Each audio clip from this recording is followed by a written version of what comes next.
गोस्वामी जी महाराज कहते हैं, शुभ और अशुभ सलिल स भाई, सुरसरी को अपनीत न कहाई, समर्थ कहू नहीं दोष गुसाई, रवि पावक सुरसरी की नाई।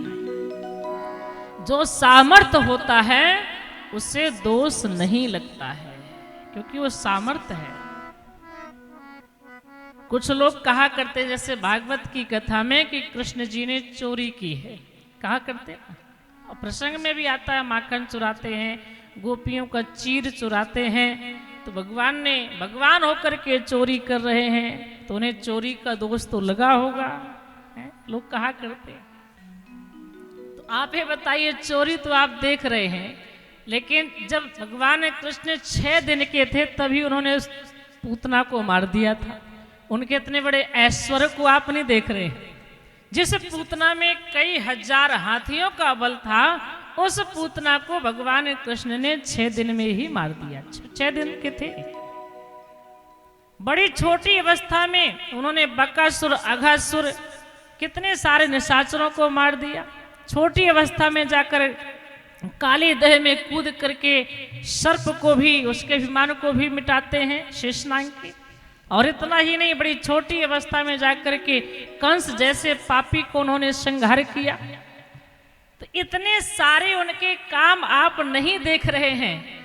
अरे वो ईश्वर है, वो परमात्मा है, वह चोरी क्या करेगा? जब उसी की सारी संसार में उसी की सारी वस्तुएं हैं, उसी का संसार है, तो वो किसे चुराएगा? चुराया तो उसे जाता जो दूसरे का होता है। अरे हम अपने घर की मिठाई निकाल करके खा लेंगे तो चोरी कहलाएगी? तो हमें लगता है हमारा घर है, आपको लगता है आपका घर है कि नहीं लग रहा, लेकिन उस परमात्मा का तो सब घर है ना, उसका तो हर जगह अधिकार है। तो जो अपने से अलग है उसे अगर कोई ले तो लगता कि हाँ दूसरे का हम ले रहे हैं। जब अपना ही ले रहे हैं तो उसमें फिर चोरी का प्रश्न ही कहाँ है? भगवान कृष्ण जब मिट्टी खाते हैं तो यशोदा मैया बड़ा डांटती हैं, तुम मिट्टी खाए हो। बलदाऊ जी ने कहा हाँ कन्हैया ने मिट्टी खाया है, और सखाओं ने आकर शिकायत की हाँ मैया इसने मिट्टी खाया है। अब मिट्टी तो कन्हैया खा लिए, सब लोगों ने देखा। अब मैया को जब पता चला तो मैया हाथ में छड़ी लेकर के कन्हैया को मारने के लिए खड़ी है। इतना दूध दही मक्खन मेरे घर में रखा हुआ है, तू मिट्टी खा रहा है? लोग क्या कहेंगे कि यशोदा के यहाँ खाने के लिए कुछ नहीं तो बच्चा मिट्टी खा करके पेट भर रहा है। तू ऐसा करता है। अब मैया हाथ में छड़ी लेकर कन्हैया को मारने के लिए खड़ी है। अब कन्हैया ने देखा कि अब तो आज मैया नहीं छोड़ेगी, आज तो पिटाई पड़ेगी। मैया गुस्से में आकर कहती है अपना मुंह खोल दिखा, कितनी मिट्टी तूने खाई है। और जैसे कन्हैया ने मुख खोला तो क्या दिखाई पड़ा? ब्रह्मांड दिखाई पड़ा, है कि नहीं? अब ब्रह्मांड को दिखा करके मानो कन्हैया कह रहे हैं अरे मैया खाया तो उसे जाता जो बाहर होता है, जो बाहर उसे ना खाएंगे। ये सारा ब्रह्मांड तो पहले से मेरे मुंह में भरा हुआ है, ये सारी पृथ्वी तो पहले से मेरे मुंह के अंदर है, मैं से क्या खाऊंगा? जो चीज बाहर होती है उसे खाया जाता है, और जो पहले से अंदर है उसे क्या खाएंगे? तो भगवान कहते हैं हम आपको लगता है कि कन्हैया चोरी कर रहे हैं, मिट्टी खा रहे हैं, झूठ बोल रहे हैं, लेकिन ईश्वर की दृष्टि से देखा जाए तो प्रभु ने ऐसा कुछ नहीं किया। वो तो साक्षात ब्रह्म है, उन्हीं की मिट्टी है, उन्हीं का दही है, उन्हीं का हर घर है, हर व्यक्ति उनके हैं, हर जीव जंतु उनके हैं। तो वो क्या किसी का लेंगे?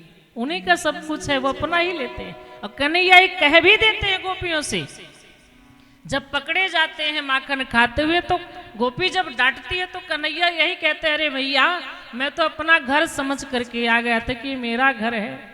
तो गोपी डांटती है अरे तू बड़ा भोला बन रहा है, तेरा घर है, तेरा तो वहां बना है, ये हमारा है। तो गोपी की दृष्टि में कन्हैया का घर दूसरा है, यशोदा वाला घर कन्हैया का है।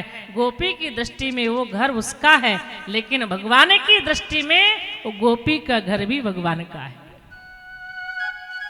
आज हम आपको लगता है कि ये हमारा है, ये तुम्हारा है, लेकिन परमात्मा की दृष्टि में ऐसा नहीं है। परमात्मा की दृष्टि में उसका सब कुछ है।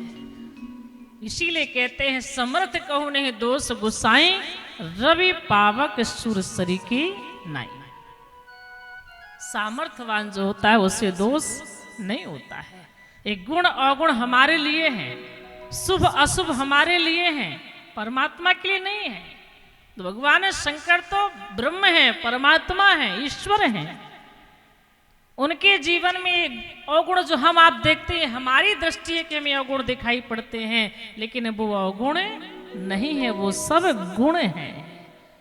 यही तो परमात्मा का प्रभाव है कि उनके शरण में जो चला जाता है, कितना भी अपवित्र हो, जो भी जाता है वह सब पवित्र हो जाता है। भगवान सबको पावन कर देते हैं। यही तो भगवान है। परमात्मा की यही कृपा है